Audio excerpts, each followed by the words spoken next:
भारत में लगातार जनसंख्या बढ़ती जा रही है। भारत सरकार जनसंख्या को कम करने के लिए निरंतर प्रयास कर रही है। इधर संयुक्त राष्ट्र की विश्व जनसंख्या स्थिति रिपोर्ट 2025 में भारत की जनसंख्या को लेकर चौंकाने वाला खुलासा हुआ है।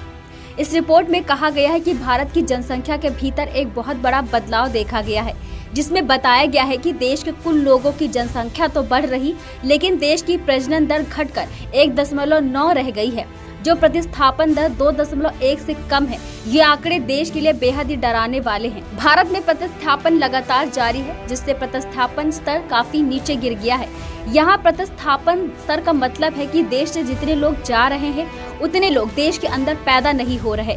यूएन रिपोर्ट की विश्व जनसंख्या स्थिति रिपोर्ट 2025 में कहा गया है कि भारत की कुल जनसंख्या 1.46 अरब तक पहुंच चुकी है। इसके बाद भी कुल प्रजनन दर अब 1.9 पर आ चुकी है, जबकि स्थायी जनसंख्या के लिए इसे कम से कम 2.1 होना चाहिए।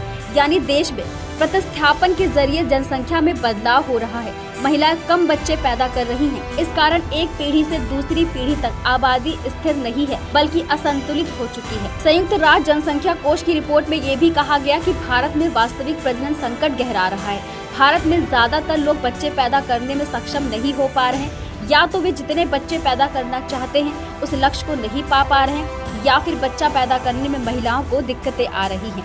भारत में ये कहा जा सकता है कि देश तो जवान है, लेकिन प्रजनन क्षमता कम हो गई है। इसके कई कारण हैं, जैसे आधुनिक भारत में महिलाएं शिक्षित और वर्किंग वुमेन है, जिससे वो अधिक बच्चा पैदा करने में संकोची होती जा रही हैं। इसका एक और कारण भी है, वो ये कि भारत में महिलाएं अधिक उम्र 30 से 40 वर्ष में विवाह कर रही हैं। इससे बच्चा पैदा करने में महिलाओं को कठिनाई होती है। वहीं कुछ दंपति आर्थिक चिंताओं से ग्रसित होते हैं, इस कारण भी बच्चे प्लान नहीं करते हैं। एक तरफ ये गिरती प्रजनन दर भारत में जनसंख्या विस्फोट पर लगाम लगाने का संकेत है, तो दूसरी तरफ इसका एक खतरनाक पहलू भी है। भविष्य में बुजुर्गों की बढ़ती संख्या और कामकाजी उम्र के युवाओं की घटती संख्या है। अगर ये रुझान जारी रहा तो अगले 2 से 3 दशकों में भारत को बुजुर्गों के लिए नई नीतियां, स्वास्थ्य सेवाएं तैयार करनी होंगी। साथ ही कम होती युवा जनसंख्या का असर आर्थिक उत्पादकता पर भी पड़ेगा। भारत की कुल प्रजनन दर घटकर 1.9 जन्म प्रति महिला दर रह गई है, जो कि रिप्लेसमेंट लेवल 2.1 से नीचे है। अब औसतन महिलाएं उतने बच्चे नहीं पैदा कर रही, जिससे आबादी बिना माइग्रेशन के अगली पीढ़ी में स्थिर रह सके। जहां एक तरफ जन्म दर में गिरावट आई है, तो वहीं दूसरी तरफ युवा आबादी भी बढ़ी हुई है।